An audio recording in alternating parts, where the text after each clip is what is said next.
200 mil anos, 200 milênios, 2.000 séculos, 2.400.000 meses, 730 milhões de dias e 1.752 bilhões de horas. Como era nosso planeta todo esse tempo atrás? O mundo do ano 198.000 a.C. era de algumas formas muito parecido e de outras muito diferente do mundo de hoje. Hoje, nós vamos entender como era a geografia, a megafauna e quais humanidades habitavam o planeta Terra 200 mil anos atrás.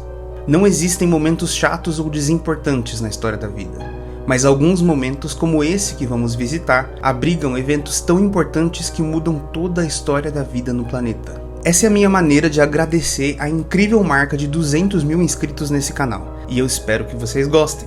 Meu nome é Abner e seja muito bem-vindo ao ABC Terra.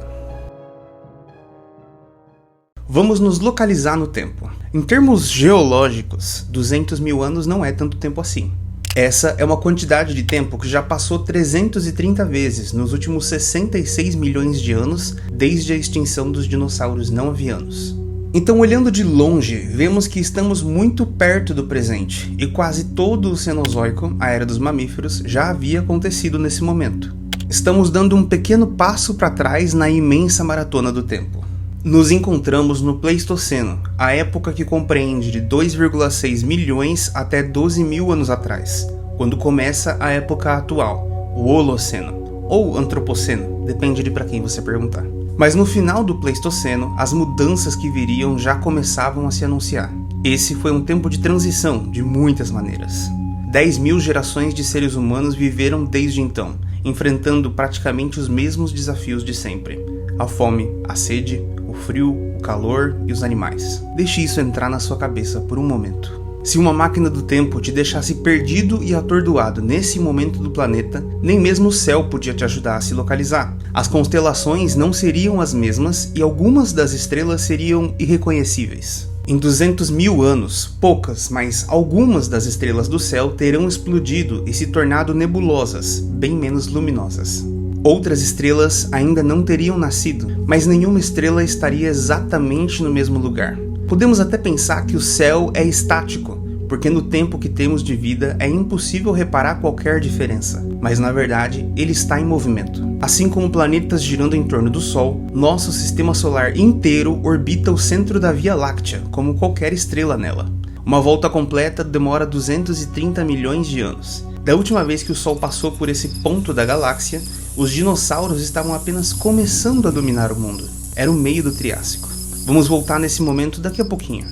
As estrelas mais próximas do Sol são as que se movem aparentemente mais, e as mais distantes, menos. Assim como na estrada, uma placa de trânsito parece passar mais rápido do que uma montanha na paisagem. Quando nossos ancestrais olhavam para o céu 10 mil gerações atrás, eles viam formatos diferentes, mas eles também podiam se enganar, achando que as constelações eram permanentes. Como era a geografia e o clima do nosso mundo 200 milênios atrás? Olhando a Terra de uma espaçonave, você podia ter bastante dificuldade encontrando qualquer diferença com a Terra atual. Claro, desconsiderando toda a transformação humana recente, porque, obviamente, a Terra não brilhava à noite 200 mil anos atrás. Essa característica se tornou proeminente há cerca de 150 anos. As placas tectônicas nunca deixam de se mover. África e América do Sul, por exemplo, se afastam 3 centímetros por ano, e em 200 mil anos, elas se tornaram 6 quilômetros mais afastadas. O nível do mar, a umidade, a temperatura, as linhas costeiras seriam familiares para os habitantes do presente, com a diferença de ser alguns poucos graus mais frio do que hoje na média. Ok, talvez sua praia preferida fosse algumas centenas de metros para frente, mas poucos detalhes seriam visivelmente notáveis do espaço. Você precisaria chegar mais perto, olhar os rios, os deltas, as ilhas, para perceber as mudanças físicas que ocorreram desde então. Mas em uma escala planetária, essa não é uma quantidade de tempo grande o suficiente para provocar mudanças tão brutais na geografia quanto a colisão da Índia com a Ásia, formando os Himalaias, por exemplo. Por incrível que pareça, a visão da Terra de 26 mil anos atrás seria muito mais diferente. Esse foi o último máximo glacial, um momento muito frio e seco na história do planeta. As temperaturas médias eram quase 10 graus abaixo da atual, e como consequência, mais água estava presa na forma de gelo e menos evaporação acontecia na superfície do oceano. Esses picos de glaciação intensa são o que as pessoas geralmente entendem como eras do gelo. Mas é mais complicado. 200 mil anos atrás, nós estávamos em uma era do gelo, e nós ainda estamos em uma era do gelo. Essa é a glaciação do Pleistoceno, que começa, você adivinhou, com o Pleistoceno, 2.600.000 anos atrás. Diferente do que a maioria das pessoas pensam, eras do gelo não são momentos em que o planeta fica completamente congelado. Algumas delas foram assim, mas isso é um evento extremo que aconteceu pela última vez no Criogeniano, a Terra Bola de Neve. Mas isso faz 800 milhões de anos. Nenhuma glaciação com essa extensão aconteceu desde a origem dos animais. Então, nossa definição geológica de era glacial é qualquer momento em que a Terra tenha dois polos congelados, ou seja, momentos em que se configura uma criosfera. Cada glaciação é única, mas a que estamos vivendo hoje tem uma característica muito marcante, uma oscilação quase regular, porém imprevisível, de ciclos de glaciação e interglaciação. Nós vivemos hoje em um período interglacial, que começou cerca de 12 mil anos atrás, o Holoceno.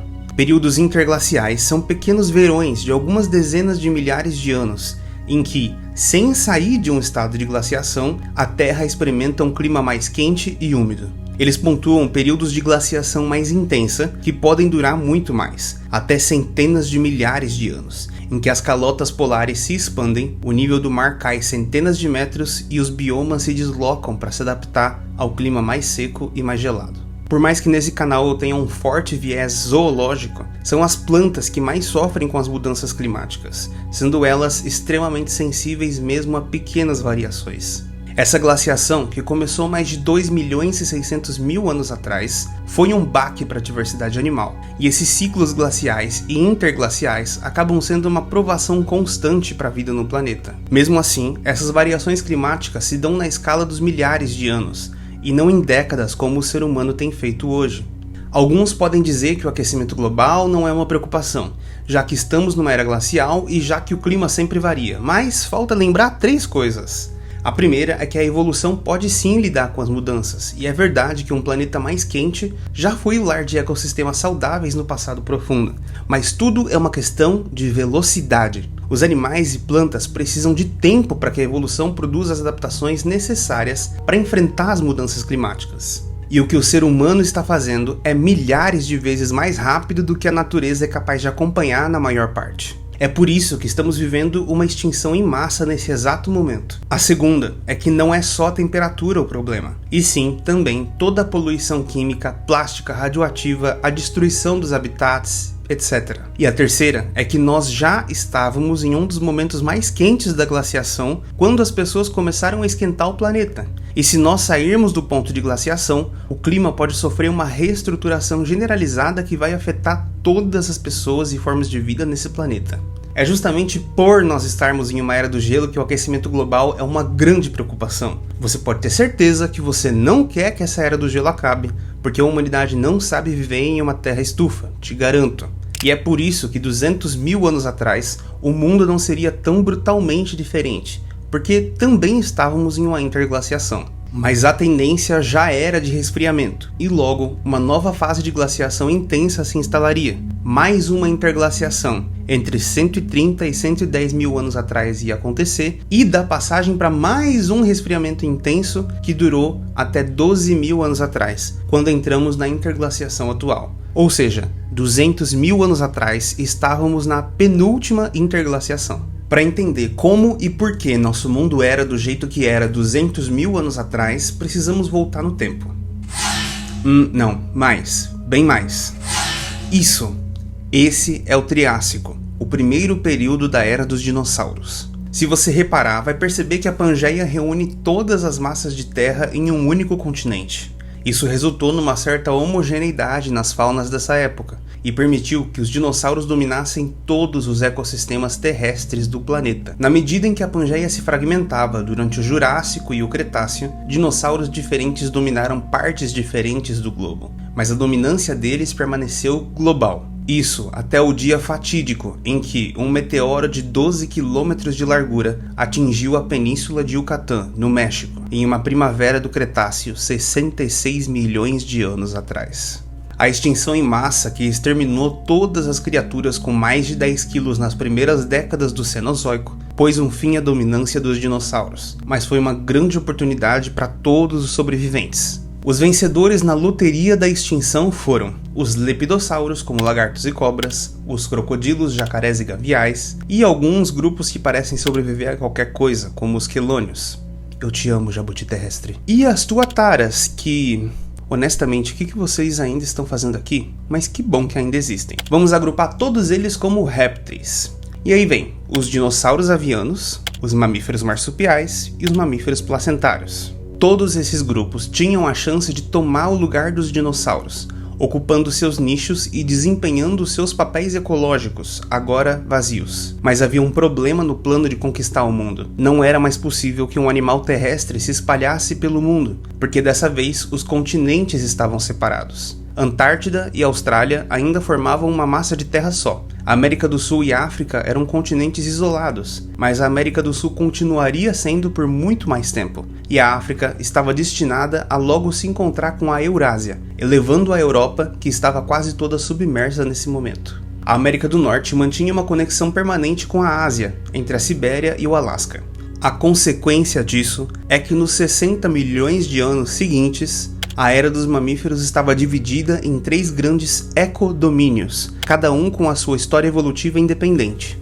Um que compreende desde a América do Norte até a Afro-Eurásia, sendo o maior de todos de longe, mas outros 2, cada um com a sua fauna em particular, América do Sul e Austrália. 5 milhões de anos atrás, a América do Sul deixa de ser isolada e passa a ter mais conexão com o resto do mundo, quando surge o Istmo do Panamá, na América Central. Isso fez com que animais do norte passassem pela primeira vez para o sul e vice-versa, que terminou com a extinção de boa parte da megafauna originalmente sul-americana. Mas vamos entender quais grupos dominaram em cada ecodomínio durante a maioria do Cenozoico, a era dos mamíferos. Claro que existem muitos nichos, mas para fins de simplificação grosseira, quero dividir os papéis ecológicos dos vertebrados terrestres em 3 categorias: os carnívoros, os herbívoros e os generalistas. Assim, vamos entender o contexto evolutivo das comunidades animais de 200 milênios atrás.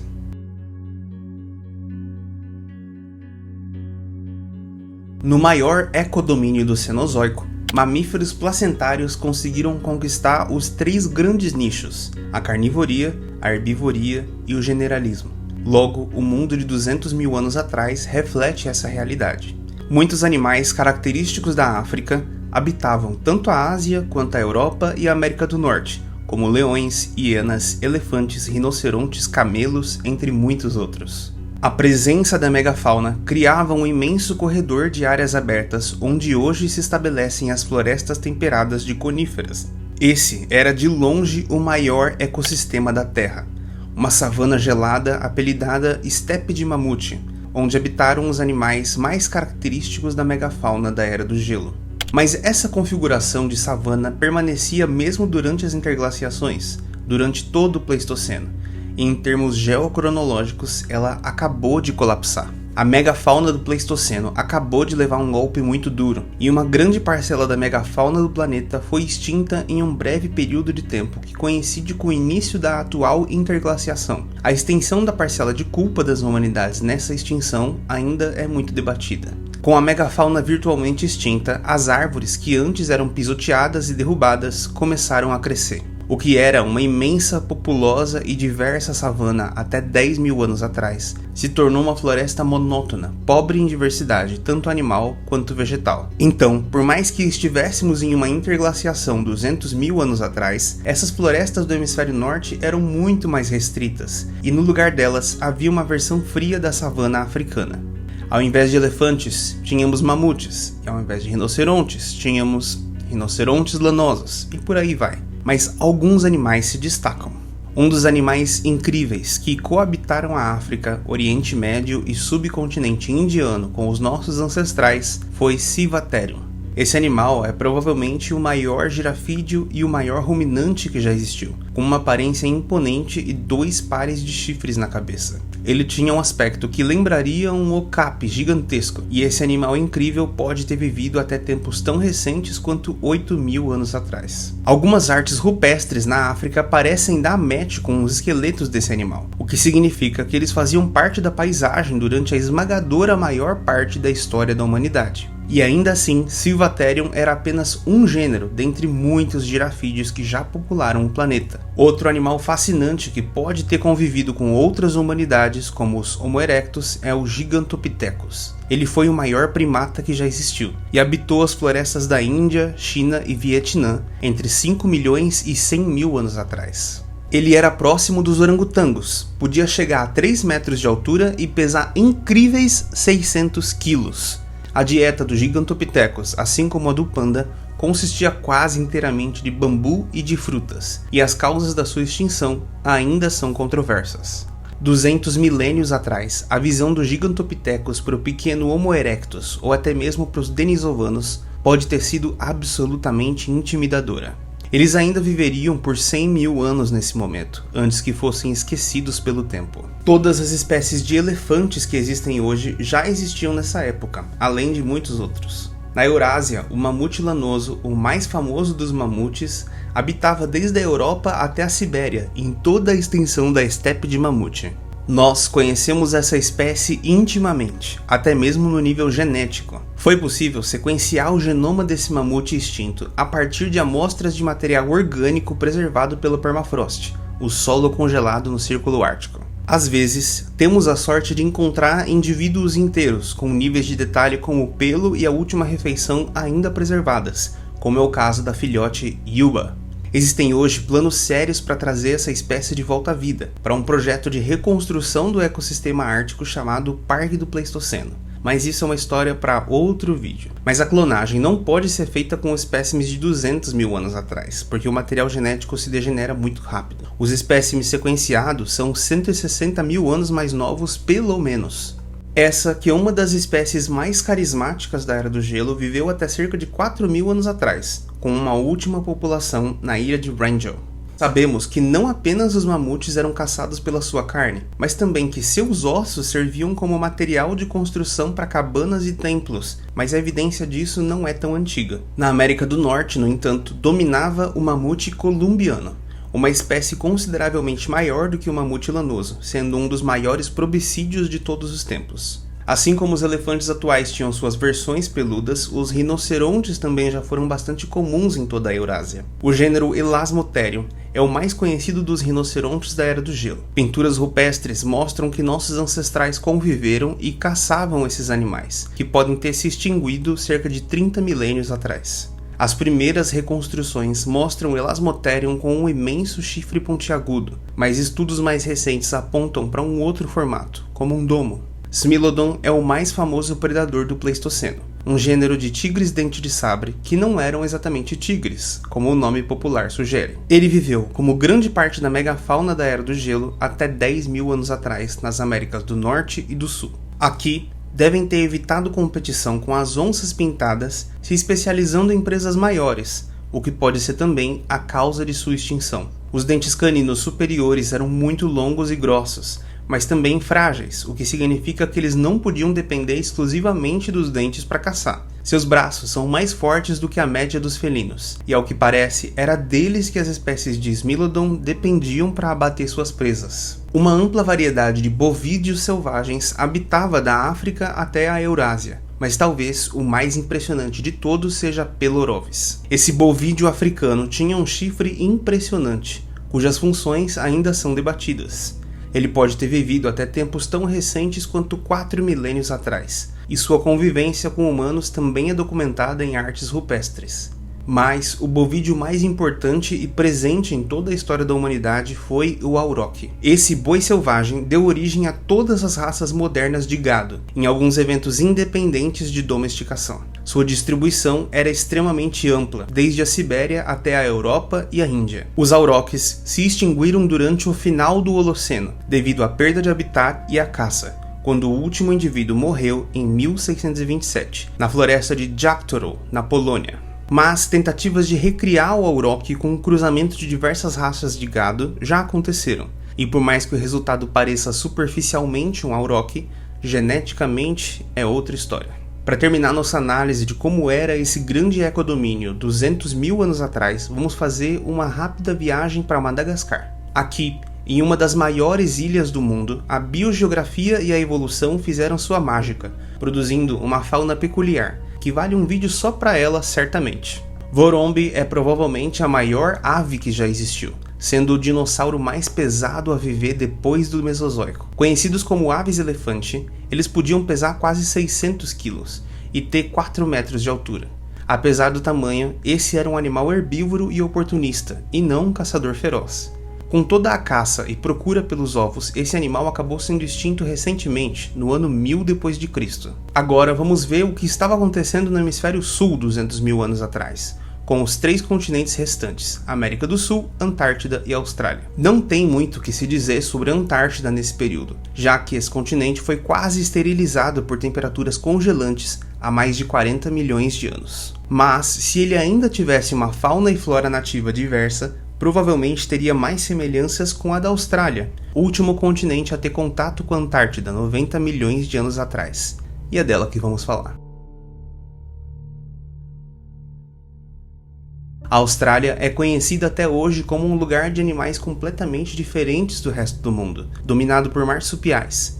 Mas 200 mil anos atrás isso era ainda mais pronunciado. Vamos ver quem estava ocupando cada papel ecológico no continente australiano. O generalismo foi conquistado pelos mamíferos marsupiais, assim como a herbivoria, mas a posição de predador foi dominada pelos répteis, principalmente porque eles são mais adaptados a climas áridos como o australiano. Vamos conhecer esses animais. Um dos mais importantes e duradouros predadores da Austrália foi Quincana, esse crocodilo terrestre completamente quadrúpede com as pernas longas. Crocodilos terrestres são uma coisa que volta e meia acontece na evolução, mas esse foi o que viveu até mais recentemente, tendo surgido quase 30 milhões de anos atrás e sobrevivendo até 10 mil. Outro réptil gigante que aterrorizava a vida da megafauna australiana foi Megalania, um parente gigante dos dragões de Komodo, que por sua vez já são versões gigantes de lagartos monitores varanídeos. Megalania podia chegar a 5 metros de comprimento, e se sua estratégia de caça for parecida com as dos dragões de Komodo atuais, ele era capaz de se alimentar mesmo dos maiores animais da época. Ele conviveu por alguns milênios com os primeiros povos aborígenes da Austrália, antes de ser extinto há cerca de 40 mil anos. Aqui é mostrado predando um geniornis, uma ave gigante herbívora que também é digna de nota. Eles competiam com carnívoros mamíferos menores, como o tilacino ou o lobo da Tasmânia, que já existia 200 mil anos atrás e foi extinto apenas em 1938. Mas também Thylacoleo, um predador diferente de qualquer coisa existente atualmente, mais próximo dos wombates e com hábitos arborícolas. Thylacoleo carnifex significa leão marsupial carnívoro, e sua característica mais distinta eram seus dentes incisivos afiados, e não os caninos como grande parte dos placentários carnívoros. Mas ele provavelmente era especializado em presas menores, como cangurus, diferente dos seus companheiros carnívoros répteis da época. Outro réptil gigante digno de menção na fauna australiana foi Meolania, um jabuti terrestre com mais de 2,5 metros de comprimento, chifres na cabeça e uma cauda cheia de espinhos. Meolania também viveu por muito tempo, mais de 20 milhões de anos, até ser extinto há cerca de 4 mil anos nas ilhas da Nova Caledônia. Entre os herbívoros mais proeminentes da época estavam Procoptodon, um gênero de cangurus gigantes que, assim como os cavalos, andavam sobre um dedo só. Alguns dizem que seu peso, em torno de 300 quilos, tornaria impossível que ele se movimentasse pulando como cangurus atuais, e que a sua anatomia sugere que ele andava com uma perna de cada vez. O gênero esteve presente até pelo menos cerca de 45 mil anos atrás, antes de ser extinto, embora algumas evidências indiquem que ele pode ter sobrevivido até 18 mil anos atrás. Mas de longe, o maior animal que existia na Austrália 200 mil anos atrás era Diprotodon, que também foi o maior marsupial que já existiu. Seu nome significa 2 dentes apontando para frente. Significa que ele podia se alimentar não só de folhas, mas também de raízes enterradas ricas em água e nutrientes. Parecendo um wombat de 2 metros de altura nos ombros e 1.500 quilos, Diprotodon pode ter convivido com os aborígenes australianos por mais de 10 milênios, antes de ser extinto cerca de 40 mil anos atrás, tendo durado quase todo o Pleistoceno. O último animal da megafauna australiana do Pleistoceno que eu separei para mostrar para vocês é o Palorchestes, uma criatura cujos hábitos de vida e aparência ainda são consideravelmente misteriosos. Em dimensões, ele seria comparável a um cavalo, e evolutivamente ele é próximo do Diprotodon. As espécies de Palorchestes tinham 4 patas poderosas, com as patas dianteiras com garras grandes, semelhantes à de um koala, que provavelmente usavam para derrubar folhas e tirar casca das árvores. A longa sínfise da mandíbula inferior de todas as espécies de Palorchestes indica que as suas línguas eram longas e fortes como a de uma girafa. A aparência dos ossos nasais desses animais sugere que eles possuíam uma pequena tromba, levando ao apelido de antamarsupial. Agora que cobrimos 2 dos 3 ecodomínios do planeta durante essa época, vamos passar para o último e mais incrível na minha opinião, a América do Sul. Assim como a Austrália, nosso continente também teve uma história evolutiva independente, sendo um continente isolado desde antes do dia final do Cretáceo. Também como a Austrália, ele não abrigava nenhuma humanidade de qualquer espécie nessa época, mas diferente da Austrália, a América do Sul estabeleceu contato com o resto do mundo entre 5 e 3 milhões de anos atrás, quando o soerguimento do Istmo do Panamá possibilitou o grande intercâmbio americano. Nesse evento, animais do norte migraram para o sul e vice-versa. 200 mil anos atrás, a América do Sul era uma grande mistura entre animais originários e os imigrantes do norte. Por uma grande parte da sua história, a América do Sul foi o único continente onde os dinossauros foram capazes de dominar novamente o nicho da carnivoria. O auge das aves do terror, predadores que alcançavam velocidades absurdas com um bico pontiagudo, terminou quando a competição com predadores do norte exigiu demais desses animais incríveis. Mas, por quase 3 milhões de anos, elas foram capazes até mesmo de invadir a América do Norte e se diversificarem brevemente, assim como preguiças gigantes. 200 mil anos atrás, os mamíferos placentários já ocupavam todos os grandes papéis ecológicos na América do Sul, mas nunca sem a competição de marsupiais e aves. Se pudéssemos voltar no tempo para ver como era a América do Sul nessa época, havia uma chance de encontrarmos as últimas aves do terror, os psilopteros. Eles eram uma espécie pequena, porém antiga de ave do terror, que pode ter vivido de uma forma muito semelhante à siriema, parente vivente mais próxima delas. Esse último gênero de Phorus racídeo pode ter sobrevivido até muito recentemente, cerca de 20 mil anos atrás. Os mais famosos, fascinantes e carismáticos animais de todo o Cenozoico endêmico sul-americano são as preguiças gigantes, com certeza. Elas foram um grupo diverso de preguiças terrícolas que podiam chegar a tamanhos comparáveis a elefantes, como o Megatherium. Sua anatomia, com pernas curtas, uma bacia ampla e braços longos, sugere que esse animal passava muito tempo sentado, puxando galhos para se alimentar. Elas foram um dos primeiros fósseis a serem reconhecidos como um animal extinto pelo naturalista Georges Cuvier.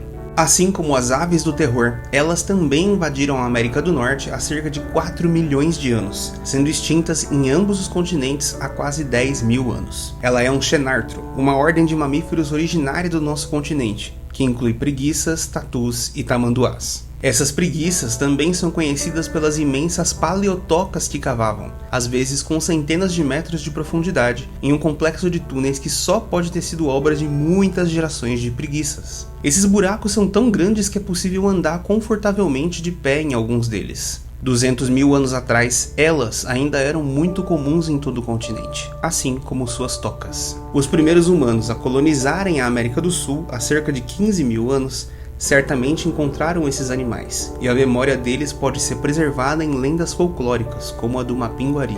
Outro animal incrível que habitava o Cerrado brasileiro era o Nothiomastodon. Apesar de poder ser confundido com um elefante superficialmente, ele na verdade é de uma outra família de probicídeos, os gonfotérios. Nothiomastodon tinha um tamanho parecido com o do elefante asiático e um hábito bastante generalista, ao que indica sua dentição. 200 mil anos atrás, eles prosperavam no nosso continente, sendo extinto apenas 11 mil anos atrás aproximadamente. A associação de esqueletos desse animal com artefatos humanos sugere que os humanos tiveram um papel na sua extinção. Mas esses gonfotérios vieram da América do Norte durante o Grande Intercâmbio. Diferente de Toxodon, o gênero pertencente a uma ordem de mamíferos originalmente sul-americana, chamada Notongulata. Essa ordem super diversa, com mais de 150 gêneros descritos, tinha desde animais parecidos com coelhos até os parecidos com rinocerontes, como os Toxodons. Eles eram herbívoros que podiam pesar 1.500 kg e ter até 2,5 metros de comprimento. Mixotoxodon foi o único membro do grupo a ter sucesso em invadir a América Central e o sul da América do Norte, chegando ao norte do Texas.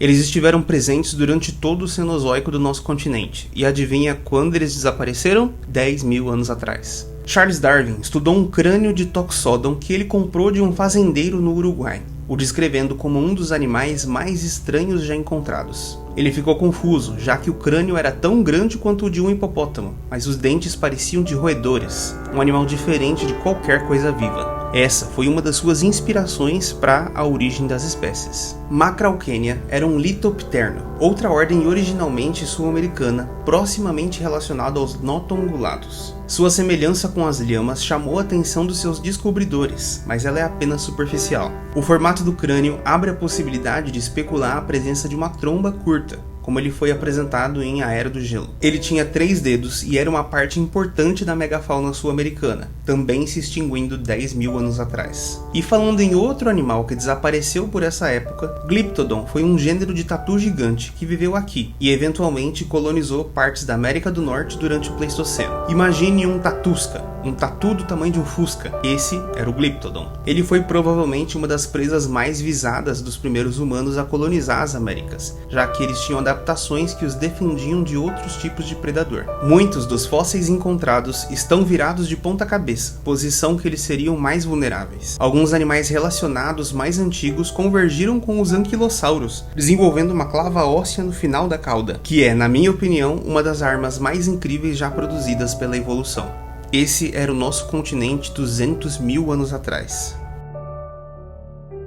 Para concluir um panorama de como era nosso planeta 200 milênios no passado, não podiam faltar as espécies humanas presentes. Diferentemente de hoje, que somente uma espécie humana existe, nesse tempo 6 humanidades diferentes habitavam o planeta Terra. Quanto mais aprendemos sobre essas outras espécies humanas, mais entendemos o quanto elas eram parecidas conosco. Traços que antigamente pensávamos pertencer apenas à nossa espécie, na verdade, já existiam em muitos representantes do gênero Homo, como a linguagem, cultura material, rituais simbólicos e o domínio do fogo. Nós subestimamos nossos primos humanos e estamos aos poucos desconstruindo o estereótipo uga-buga de homens das cavernas burros e animalescos. Outra coisa que tem mudado muito é a nossa própria visão de evolução. Até um século atrás, dominava a visão da ortogênese, a famosa iconografia da evolução que, sinceramente, é uma das coisas que eu mais odeio. A maioria das pessoas que tentam refutar a evolução dizendo "Mas se o homem veio do macaco, por que existe macaco ainda?", pensam que a evolução é isso,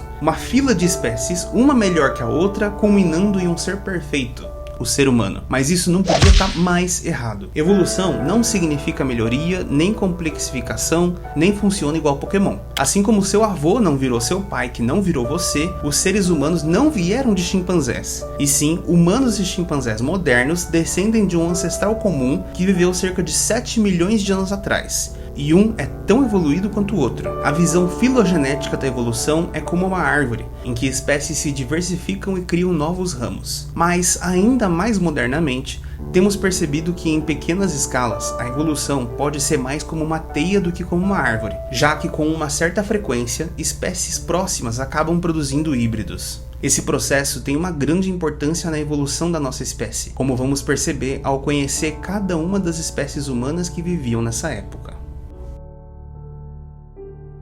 Homo erectus foi a espécie humana mais duradoura. Viveu mais de 2 milhões de anos no todo, que é muito comparado aos 300 mil anos da nossa espécie. Eles parecem ter sido os primeiros humanos modernos, e podem ser os ancestrais de todas as humanidades que serão citadas a seguir. Eles podem ter sido os primeiros a usar linguagens simbólicas, dominar o fogo e viver em grupos maiores.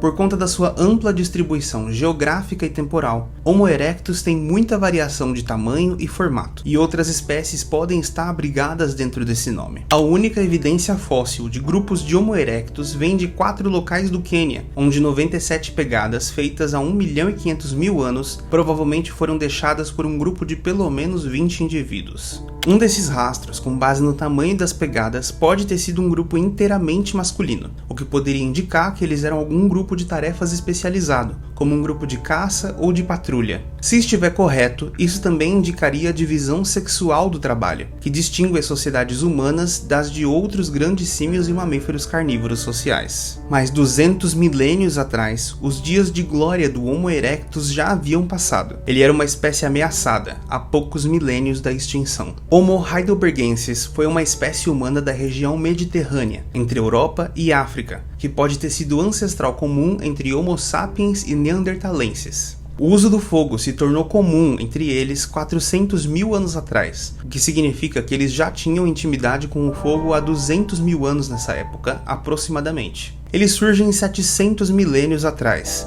e nesse momento estavam à beira da extinção. Também não sabemos muito sobre os denisovanos, uma humanidade asiática que parece ter se hibridizado tanto com os neandertais quanto com os sapiens. Uma garota adolescente híbrida de primeira geração, apelidada de Deni, foi descoberta com um pai denisovano e uma mãe neandertal. Além disso, 4% do genoma denisovano vem de uma espécie humana arcaica desconhecida que divergiu dos humanos modernos há mais de 1 milhão de anos. Essa facilidade de hibridização entre as espécies humanas parece sustentar a hipótese de que todas elas descendem de um ancestral comum relativamente recente. Eles desapareceram de grande parte da Ásia 30.000 anos atrás, mas podem ter permanecido em lugares isolados até 15.000 anos atrás. A maioria do que conhecemos sobre eles vem da análise de seus dentes. Fósseis mais completos ainda estão para ser descobertos. Uma das humanidades mais incríveis que existiram 200.000 anos atrás era o povo nativo da Ilha de Flores, o Homo floresiensis. Ele é apelidado de Hobbit, já que a biogeografia de ilha os encolheu até 1,10 m de altura, mas mantendo as proporções dos humanos arcaicos. Esse hominídeo existiu até 50.000 anos atrás. Seu desaparecimento coincide com a chegada dos humanos modernos na região. O material esquelético do Homo floresiensis é agora datado de 60.000 a 100.000 anos atrás. Ferramentas de pedra recuperadas ao lado dos restos esqueléticos eram de horizontes arqueológicos que variam de 50.000 a 190.000 anos atrás. A chegada dos sapiens e provavelmente denisovanos pode ter sido um tipo de invasão de gigantes para esse pequeno povo.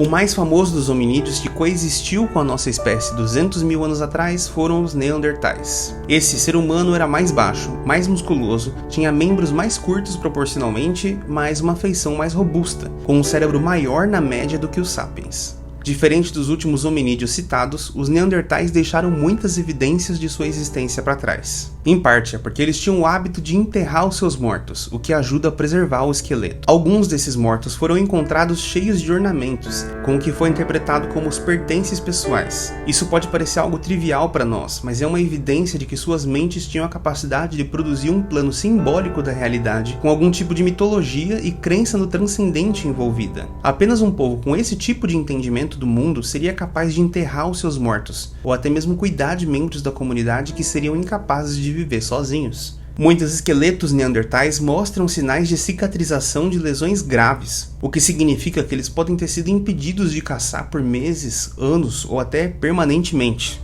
Somente um senso de comunidade, empatia e, em última análise, a capacidade de amar seus companheiros seria capaz de fazer um neandertal sobreviver às feridas impostas pelo mundo cruel de 200.000 anos atrás. Hoje, imaginamos que esse povo era capaz de falar, contar histórias e abstrair o passado e o futuro. Isso é muito diferente do que nós pensávamos inicialmente. No início, esqueletos de neandertais eram montados para parecerem propositalmente estúpidos. As pessoas não eram capazes de aceitar que houvesse uma outra espécie de ser humano tão inteligente quanto a nossa, ao ponto do anatomista Ernst Haeckel tentar nomear a espécie Homo stupidus. Os neandertais têm uma longa história evolutiva. Os primeiros exemplos conhecidos de fósseis semelhantes aos neandertais têm cerca de 430.000 anos. Os neandertais mais conhecidos viveram entre cerca de 130.000 e 40.000 anos atrás. após o que todas as evidências físicas deles desaparecem. 200 mil anos atrás, Neandertais já existiam há pelo menos 230 mil anos, e eles estavam a 100 mil anos do seu auge e 160 mil anos de sua extinção. Nessa época, eles já eram capazes de produzir ferramentas como pontas de flecha de pedra. Sua distribuição em toda a Europa e Oriente Médio se sobrepôs à distribuição de Homo sapiens, e evidências genéticas apontam que isso pode explicar o seu desaparecimento. Pessoas com etnias de origem subsaariana, como os povos originários da África, Índia e Oceania, não têm nenhum traço de DNA neandertal, diferente de outras etnias humanas que podem ter até 4% de DNA neandertal no seu genoma. Isso significa que o cruzamento entre as duas espécies já foi comum, e que a extinção dos neandertais puros pode não ter sido devido à sua inferioridade e estupidez, e sim a sua semelhança conosco, que olhamos para essa outra humanidade e enxergamos algo familiar. De uma certa forma, os neandertais, que viviam mais espalhados, podem ter sido absorvidos geneticamente pelas populações sapiens cada vez maiores. Mas onde estávamos nós 200 mil anos atrás? Por muito tempo, os cientistas imaginavam que a humanidade teria surgido durante essa época, mas achados mais recentes estendem em 100 mil anos a história da nossa espécie. Os primeiros Homo sapiens viveram no leste da África 300 mil anos atrás. Eles compartilharam o mundo com outras 5 humanidades, pelo menos. Nossos ancestrais nessa época tinham a pele negra e eram habilidosos produtores de ferramentas como lanças, arcos e flechas. Isso permitia que nós não precisássemos chegar tão perto da caça quanto o Neandertal, por exemplo, o que pode ter nos tornado caçadores eficientes, e talvez até eficientes demais. Não foi fácil, e nem de uma vez só e de uma forma linear, mas os seres humanos lentamente conquistaram espaços em todos os continentes do mundo pelos próximos 180 mil anos, sendo o último lugar a ser populado a América do Sul. Aparentemente, a nossa chegada às diferentes regiões do mundo tem uma relação com o desaparecimento da megafauna e as demais humanidades. Nossa espécie, assim como todas as humanidades, surgiram durante a glaciação do Pleistoceno, um momento delicado para toda a biosfera, como qualquer era do gelo. Talvez os ecossistemas já estivessem debilitados quando os seres humanos chegaram, e a nossa pressão pode ter sido demais para muitos desses animais. Mas esse mistério está longe de ser resolvido, já que os seres humanos atravessaram várias interglaciações antes do colapso que aconteceu no início do Holoceno, 10 mil anos atrás. Essa é a época em que começa a agricultura, mas isso é história para outro vídeo. 200 milênios atrás viveram os ancestrais de todos os seres humanos vivos hoje, mais de 11 mil gerações no passado. Esse grupo, até então confinado à África, estava destinado a conhecer o mundo inteiro, com as suas habilidades generalistas que o tornaram capaz de conquistar quase qualquer território. É a história deles que 200 mil anos depois produziria o nosso mundo. Existem muitos outros aspectos do nosso mundo nesse tempo fascinante que eu não pude abordar nesse vídeo, mas deixe nos comentários se você gostou de conhecer a megafauna dessa época e que perguntas ficaram desse vídeo. Me diga também que outros momentos da história do nosso mundo você gostaria de conhecer. Não se esqueça de se inscrever para mais histórias perdidas no tempo e compartilhar com amigos que podem se interessar pelo tema. Muito obrigado e tenha uma ótima vida.